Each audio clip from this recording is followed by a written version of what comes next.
Mi papá adoptivo me humilló frente a toda la escuela diciendo que no era su hijo, pero cuando respondí con la verdad, descubrimos quién era el verdadero impostor en nuestra familia. Me llamo Santiago, y tengo 18 años.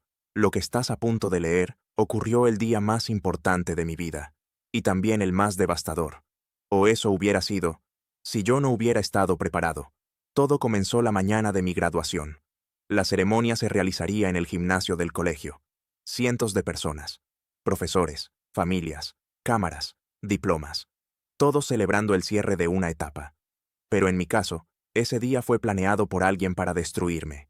Mi papá adoptivo, el hombre que había estado a cargo de mí desde que murió mi madre, cuando tenía 14, había preparado una humillación pública. Él se llama Ricardo. Era el típico hombre de negocios, traje impecable, sonrisa de revista, mirada de superioridad. A ojos de los demás, era respetable, exitoso, digno de admiración. A mis ojos, era un extraño con el que compartía techo, pero no hogar. Mi verdadera madre, Catalina, me había criado sola hasta los 10. Ella y yo éramos un equipo. Cuando enfermó, fue Ricardo, su esposo en ese entonces, quien se hizo cargo de los trámites, los cuidados, todo. Y cuando ella murió, él asumió el rol de padre. Pero no por amor, sino por imagen. Los primeros meses después de la muerte de mamá fueron un infierno silencioso. No hubo abrazos, no hubo consuelo, solo reglas, reglas y expectativas. Ricardo trataba todo como una empresa, horarios, evaluaciones, metas. Si sacaba un 18, preguntaba por qué no había sido 20. Si tenía un mal día, decía que debía acostumbrarme, porque la vida era dura. Un año después, conoció a Patricia, una mujer fría, elegante, de esas que parecen hechas de porcelana. Se casaron en menos de 6 meses, y 2 años más tarde, nació Esteban, el hijo biológico, el verdadero hijo. El niño que sin culpa alguna me desplazó de todo. Desde entonces fui convertido en el invitado incómodo. La casa donde había crecido se llenó de nuevas reglas, nuevos adornos, nuevas fotos donde yo ya no aparecía. Mi habitación fue cambiada por el cuarto de visitas. Mis cenas se volvieron solitarias, porque el bebé necesita tranquilidad. Y mis logros dejaron de importar. A los 16 decidí que solo tenía una salida: estudiar y alejarme. Conseguí una beca parcial en una universidad de prestigio, pero aún necesitaba el apoyo económico de Ricardo, al menos para los primeros meses.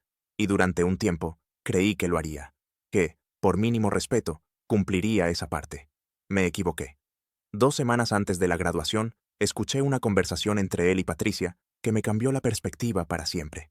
Estaban en su habitación. Yo pasaba por el pasillo cuando oí: «No tiene sentido seguir manteniéndolo», decía Patricia. «No es tu hijo, Ricardo. Nunca lo fue». «Lo sé», respondió él, sin titubear. «Y ya es hora de cortar el cordón. Ya tuvo demasiado». Ella rió. «¿Se lo dirás después de la ceremonia?» Silencio. Y luego, su voz, cortante. «No. Se lo diré ahí mismo, frente a todos, para que no tenga excusas ni dramatismos. Es lo mejor». Me quedé paralizado. No solo planeaba dejarme sin apoyo, sino exponerme públicamente, humillarme el día de mi graduación. Pero lo que no sabía era que yo también tenía mis verdades, y que, si él iba a jugar con fuego, yo también sabía encenderlo. Desde hacía 3 meses, había empezado a sospechar que algo no cuadraba. La relación entre Patricia y el tío Martín, hermano menor de Ricardo, era demasiado cercana, demasiado constante. Y lo que al principio pensé que eran celos, se convirtió en certezas. Mensajes en su celular, risas demasiado cómplices, y sobre todo, la forma en que Martín miraba a Esteban. Así que empecé a recopilar fotos, grabaciones, horarios. Y una semana antes de la graduación, conseguí lo que necesitaba: una prueba de ADN que comparaba a Esteban con Ricardo. El resultado era claro: 0% de coincidencia genética. El hijo perfecto, el heredero biológico. No era suyo. Guardé esa prueba como un arma. Y el día de la graduación la llevé conmigo. El gimnasio estaba lleno, todos vestidos de gala. Sonrisas, aplausos, flores, globos. Cuando llamaron mi nombre, me puse de pie. Caminé hacia el escenario con el corazón latiendo fuerte. Pero antes de que pudiera tomar mi diploma, Ricardo se levantó de su asiento. Su voz resonó por todo el lugar. «Santiago no es mi hijo. A partir de hoy, no recibirá más apoyo económico. Se terminó». Silencio absoluto. Ni siquiera el bebé que lloraba en la tercera fila hizo ruido. Los profesores se quedaron de piedra. Los padres se miraban entre ellos. Algunos ya grababan.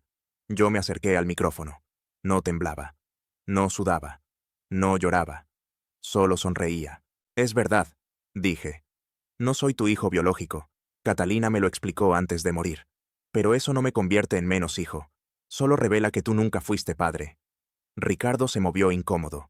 Patricia me miraba con los ojos abiertos como platos. Pero no había terminado. Y ya que hablamos de verdades, continué sacando el sobre de mi carpeta. Es momento de compartir otra. Patricia se puso pálida. Ricardo frunció el ceño. Esteban, no es tu hijo. El murmullo fue inmediato. Las cámaras se levantaron. Yo levanté el sobre. Prueba de ADN. Resultado 0%. Patricia ha estado mintiéndote todo este tiempo. Y tu hermano Martín es el verdadero padre. Patricia soltó un grito. Ricardo se quedó sin aire. Pero yo no me moví. No retrocedí. Porque ese día no era mi derrota. Era mi libertad. Los gritos comenzaron incluso antes de que terminara mi frase. No eran gritos de indignación. Eran de sorpresa, de escándalo, de alguien viendo en vivo cómo se desmorona una fachada cuidadosamente construida. Patricia se cubrió la boca, dio 2 pasos hacia atrás y casi tropieza con una silla. Ricardo, por su parte, se quedó completamente inmóvil. No pestañeaba, no reaccionaba, como si su cerebro se hubiera desconectado. Y yo no me moví ni un milímetro. Desde el escenario, vi cómo algunos profesores intentaban calmar a los alumnos, cómo los padres se acercaban con celulares en mano para grabar lo que claramente sería el video viral de la semana. El hijo adoptivo destruye a su padrastro en plena graduación. Pero lo que más me impactó fue que en medio de todo ese caos, yo estaba en paz. No sentía culpa, ni miedo, ni duda.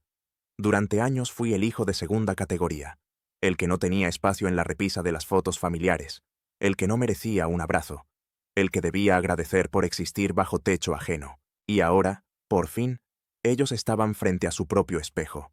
Tengo las pruebas aquí, repetí levantando los documentos. Patricia no solo traicionó tu confianza, Ricardo, sino que convirtió tu vida en una mentira. Patricia intentó acercarse, temblando. Eso no es verdad, no sabes lo que estás diciendo.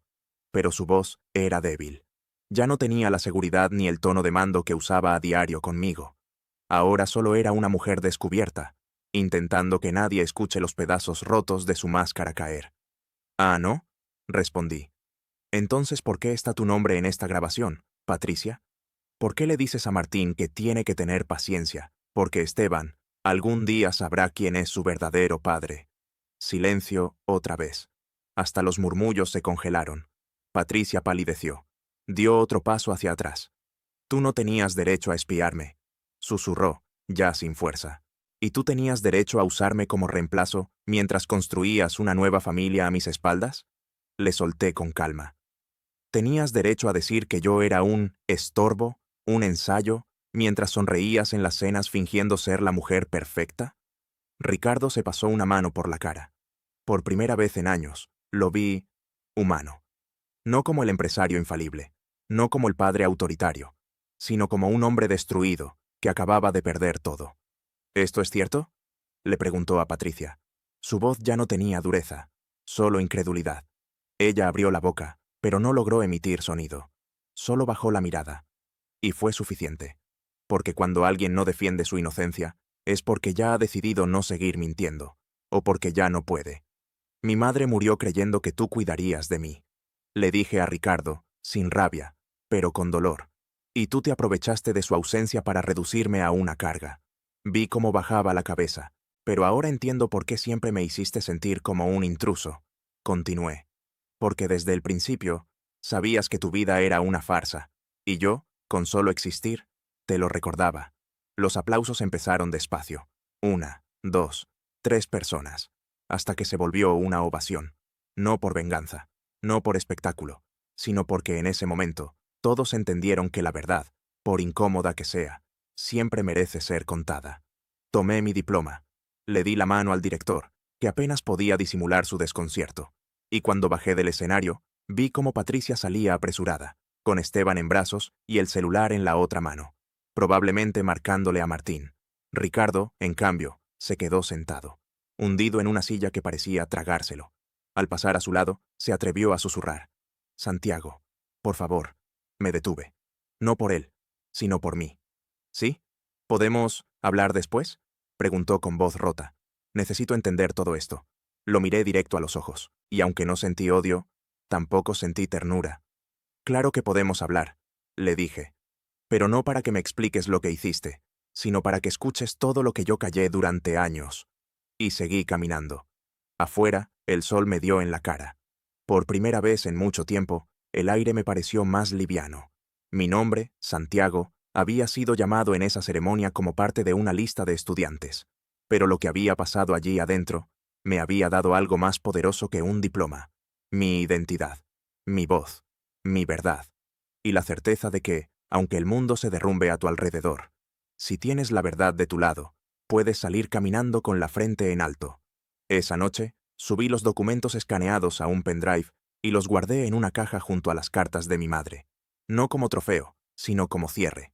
Y cuando me acosté, por primera vez en meses, dormí sin ansiedad, porque sabía que esta historia recién comenzaba, y que la siguiente página la escribiría yo. A la mañana siguiente, desperté con el teléfono vibrando sin parar. Llamadas perdidas, mensajes, solicitudes de entrevista, y una notificación inesperada. Mi video se había vuelto viral. Alguien en el público había subido la escena entera a TikTok. Graduado expone infidelidad de su madrastra en pleno discurso. En menos de 24 horas, tenía cientos de miles de vistas. Mi nombre estaba por todos lados.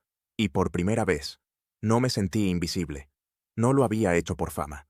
No lo había planeado como venganza cinematográfica. Lo hice porque ya no podía seguir callando. Pero ahora, ese acto de valentía se había convertido en algo mucho más grande. Una especie de símbolo. Personas de todo el país me escribían, gracias por hablar. Yo también fui el hijo ignorado. Tu historia me dio fuerzas para cortar con mi padrastro abusivo. Y mientras todo eso sucedía en la pantalla de mi celular, en la vida real, el silencio de Ricardo era ensordecedor. Pasaron 3 días sin noticias suyas. Ni una llamada, ni una explicación, ni una disculpa. Y aunque no esperaba una reacción inmediata, había una parte de mí que aún albergaba la estúpida esperanza de que apareciera en mi puerta con la voz temblorosa, con un «lo siento» entre los labios, como si eso pudiera arreglar algo. Pero no. Él no apareció. Patricia sí. Un miércoles por la tarde, justo cuando salía de mi turno en la librería donde trabajaba medio tiempo, la vi estacionada frente al local, vestida impecable, lentes de sol oscuros, el coche nuevo que antes decía que era de los dos. ¿Podemos hablar?, dijo apenas bajé la mirada. ¿Hablar de qué, Patricia? ¿Del teatro que montaste? ¿De cómo manipulaste a Ricardo y me apartaste pieza por pieza? Yo no sabía que ibas a hacer algo así, murmuró, delante de todos. ¿Te molesta más el dónde que el qué? Interrumpí. Qué curioso. Se quitó los lentes. Estaba ojerosa, pálida, mucho menos segura de sí misma. Escúchame, Santiago, las cosas no fueron como tú crees. Yo nunca quise hacerte daño. Reí. No podía evitarlo. Una carcajada seca, amarga. ¿Nunca quisiste hacerme daño? Patricia, tenías un guión. Lo escribiste, lo ensayaste y lo ejecutaste a la perfección. Solo que se te escapó un detalle. Yo también aprendí a observar en silencio. Se mordió los labios. Por un segundo pareció querer llorar. Pero no le creí ni una lágrima. ¿Y Martín?, le pregunté. ¿Sabe lo del ADN? ¿Sabe que lo expusiste frente a toda la ciudad sin siquiera advertirle? No respondió. ¿Y Esteban? ¿Qué le vas a decir cuando crezca? ¿Que fue un accidente? ¿Un malentendido? Seguía en silencio. Y entonces, sin saber por qué, le hice una última pregunta. ¿Alguna vez me quisiste? Ella me miró por varios segundos. La mirada se le humedeció. Y al final, lo único que dijo fue, yo intenté hacerlo. Y se fue. Esa frase se quedó flotando en mi cabeza toda la noche. Intenté hacerlo. Como si el afecto fuera una obligación. Como si uno pudiera obligarse a amar a alguien que simplemente le estorba. Y fue en ese momento que entendí algo doloroso, pero liberador. Patricia nunca fue mi madre. Y yo no era su hijo. Fui un espacio temporal en su vida. Un bache. Un eco del pasado de Ricardo que debía ser borrado poco a poco. Y sin embargo, al final, el único que quedó en pie fui yo. Pasaron semanas. Ricardo seguía sin aparecer. Sabía que había pedido licencia en el trabajo, que la empresa familiar había perdido varios contratos, que algunos inversores estaban considerando cortar relaciones, y aunque no me alegraba por su desgracia, tampoco sentía pena. Él eligió ese camino, y yo elegí no caminar más detrás de él. La universidad me confirmó que la beca completa estaba asegurada, no por compasión, sino por mérito. Y el día que recibí esa carta, me senté frente a la foto de mi madre y le dije en voz baja: «Lo logré, mamá, a mi manera, sin ellos». La llamada de Ricardo llegó al mes exacto de la graduación. Número desconocido, pero su voz era inconfundible, quebrada, diferente. «Santiago», dijo, «necesito verte, por favor». No respondí de inmediato, no porque no quisiera, sino porque, por primera vez, tenía el poder de decidir. «Está bien», le dije finalmente, «pero hablaremos en mis términos». Nos vimos en una cafetería lejos del centro, lejos de las miradas. Él había envejecido 10 años en uno. Ya no era el ejecutivo impenetrable. Era solo un hombre roto. No traía discursos, ni excusas. Solo una mirada que decía: «No sé cómo empezar». Y entonces me dijo: «Todo lo que dijiste era cierto, y aún así me cuesta aceptarlo». Lo dejé hablar. No para perdonarlo, sino para que escuchara su propia voz tambaleando entre remordimientos. «No supe cómo criarte», confesó. «No sabía cómo amar a alguien que no se parecía a mí. Pero eso no era culpa tuya, era mía. Por completo». Me pidió perdón, sincero. Tarde, pero sincero. Y por un momento, pensé en mi madre, en cómo me decía: «El perdón no es para ellos, es para que tú puedas seguir caminando sin peso». Así que respiré profundo. Y dije: «Te creo. Y sí, te perdono. Pero ya no soy ese niño esperando que me elijas. Ya no necesito tu apellido, ni tu techo, ni tu aprobación». Y aunque el silencio volvió a reinar entre nosotros por unos minutos, me fui con la sensación más liberadora que he conocido. Ya no tenía que pertenecerle a nadie, porque finalmente me pertenecía a mí mismo. Después de aquella conversación con Ricardo, algo dentro de mí se acomodó. No fue un cierre perfecto, ni un milagro emocional. No esperaba que de pronto me abrazara como un padre amoroso. Pero ese encuentro me dejó claro que yo ya no estaba esperando nada. Y esa ausencia de expectativas fue libertad pura. Con el verano encima, me concentré en prepararme para la universidad. Tenía por fin un camino claro, un destino propio, y por primera vez, las decisiones que tomaba ya no giraban en torno a complacer, sino a construirme. Me mudé a una pequeña residencia cerca del campus 2 semanas antes del inicio de clases. Llevaba solo una maleta, unos libros y la vieja fotografía de mi madre, enmarcada con cariño. Nada más. No tenía herencia, ni padres que me ayudaran con los gastos, ni familia que viniera a dejarme cajas o a preguntarme si necesitaba algo. Pero tenía paz. Y la paz, cuando uno ha vivido en el ruido, vale más que cualquier apellido. La vida universitaria fue un respiro inesperado. Gente nueva. Profesores que te trataban como un adulto. Amigos que no sabían nada de mi pasado, ni esperaban que yo fuera el chico que... Allí, por primera vez, yo no era el hijo adoptivo, ni el estorbo, ni el adolescente callado. Era simplemente Santiago. Y eso me alcanzaba. Había días en los que caminaba por el campus y pensaba en todo lo que había soportado para llegar ahí, en todo lo que había callado, en todo lo que había presenciado sin entender que era abuso disfrazado de estructura, silencio disfrazado de disciplina, manipulación disfrazada de familia. Me dolía, sí, pero también me fortalecía, porque cada paso que daba, lo daba solo. Y eso, en mi caso, era sinónimo de victoria. Pero el pasado no se entierra tan fácil. Una noche de septiembre, mientras estudiaba en la biblioteca, mi teléfono vibró con una notificación inesperada. Martín R. te ha enviado un mensaje. Me tomó un momento reconocer el nombre. Martín, el bebé. Ahora un niño de 3 años, cuya vida había comenzado con un escándalo que él aún no podía comprender. El mensaje era de un perfil nuevo, pero el texto era claro. «Hola, soy Martín. Mi mamá me dijo que tú eras malo, pero vi un video tuyo en internet. Y pareces bueno. ¿Podemos hablar?». Me quedé inmóvil. Obviamente no era Martín escribiendo. Era alguien usándolo. ¿Patricia? ¿Alguien más? Respondí con cautela. ¿Quién está escribiendo realmente? Pasaron unos minutos. Luego apareció otro mensaje.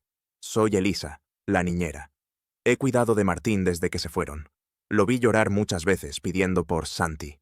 Guardé tu nombre Y un día encontré el video de tu graduación. Él me preguntó si eras tú. Le dije que sí. Solo pensé que debías saberlo. Me costó respirar. Durante tanto tiempo creí que ese niño había sido solo un símbolo de traición. Una prueba viviente de todo lo que Patricia me quitó.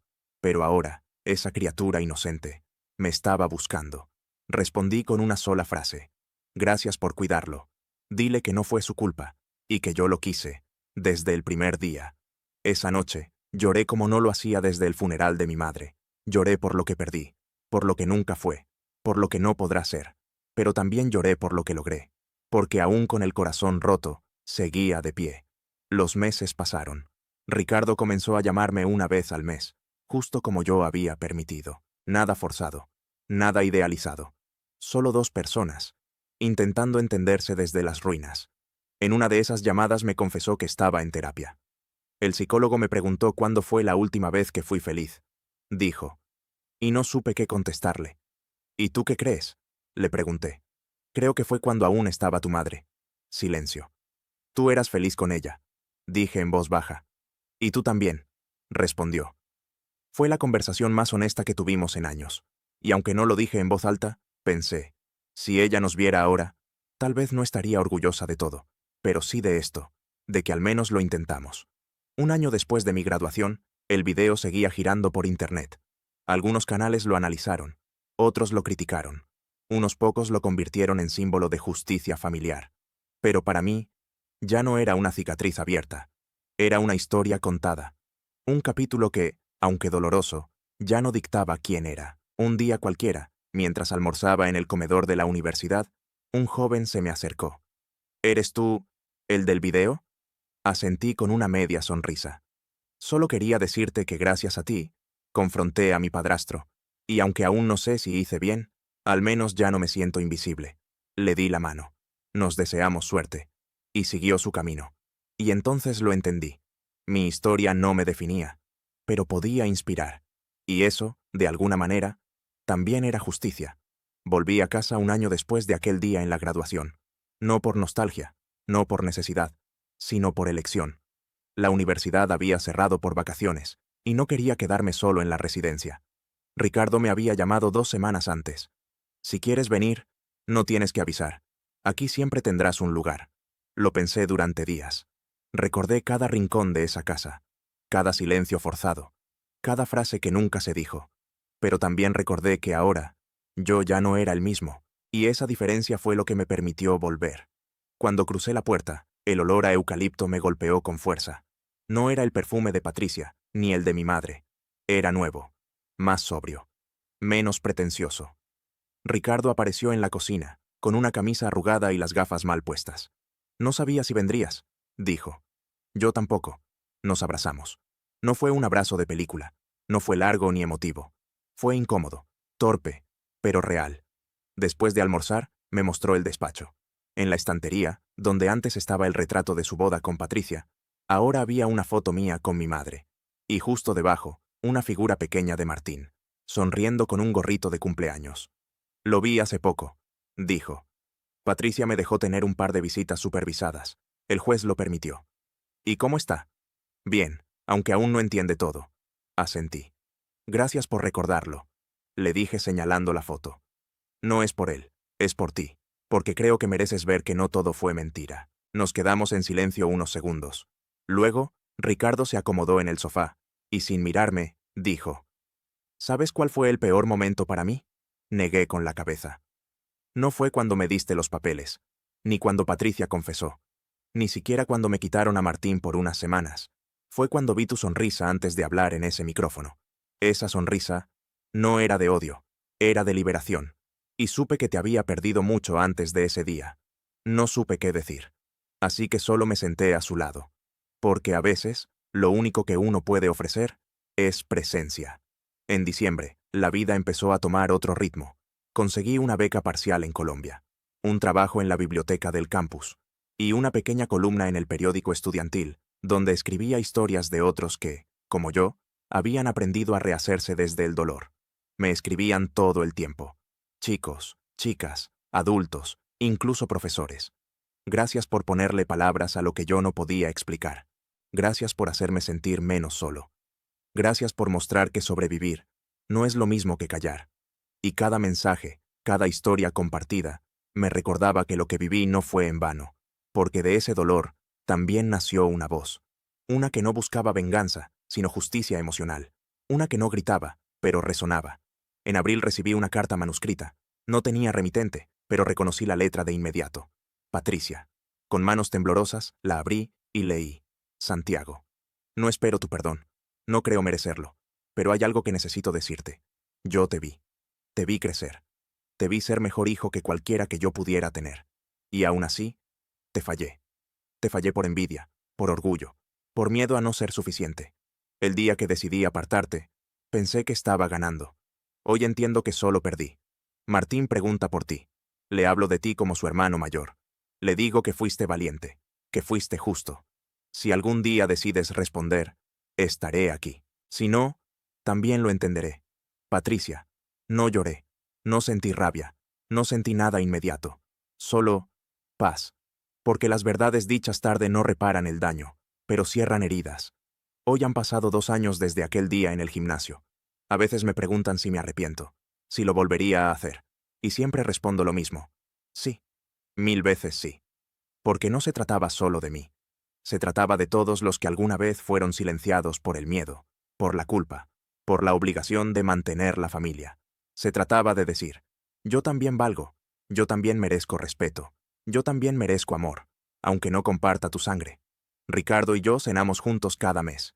No somos padre e hijo como antes, somos algo nuevo, algo frágil pero auténtico.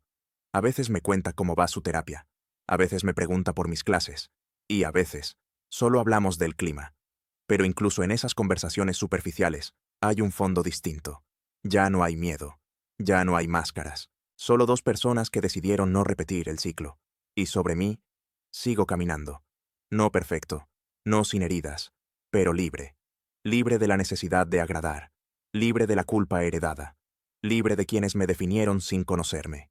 Porque ahora sé quién soy. Soy Santiago, hijo de una mujer que me amó hasta el último aliento, sobreviviente de un hogar que me quiso callado, y dueño de una voz que ya no se apaga.